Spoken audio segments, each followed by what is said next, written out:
দেশের স্বাস্থ্য খাতের উন্নয়ন ও সেবার মান বাড়াতে মাঠ পর্যায়ে বড় অবকাঠামোগত উন্নয়নে যাচ্ছে সরকার। বুধবার সকালে সচিবালয়ে স্বাস্থ্যমন্ত্রী জানান, দেশের ৫০০ উপজেলার সব হাসপাতালকে ৫০ শয্যা থেকে ১০১ শয্যায় উন্নতি করা হচ্ছে।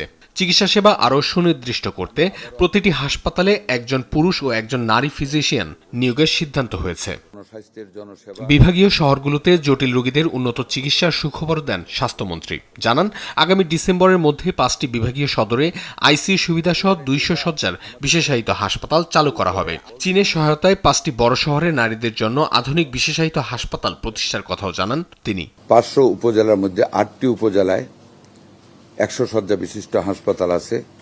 ওই ৮টি বাদ দিয়ে ৪৯২টি উপজেলায় আমরা ৫০ শয্যা থেকে ১০১ শয্যা বিশিষ্ট হাসপাতালের কার্যক্রম নতুনভাবে করার জন্য আজকে থেকে শুরু করেছি। ডেঙ্গু ও অন্যান্য সংক্রমণ ব্যাধি নিয়ন্ত্রণে সরকারের সুনির্দিষ্ট প্রস্তুতির কথাও জানান মন্ত্রী। জানান, প্রতিটি উপজেলায় ডেঙ্গু প্রতিরোধে বিশেষ টিম করা হবে।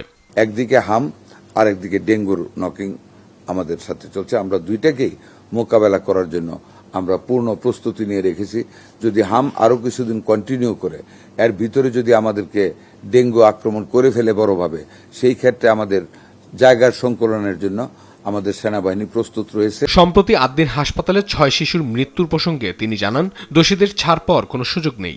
আবেগতাড়িত হয়ে জাজ সাহেবরা রায় দেবেন না, but it is the reality যে ৬টা বেবি সম্পূর্ণ অবহেলার কারণে মারা গিয়েছে। সবকিছু বিবেচনায় আমার মনে হয় না এই মামলায় তারা কোনো বেনিফিট পাবে বা এই অপরাধে তারা কোনো ছাড় পাবে, আমার মনে হয় না।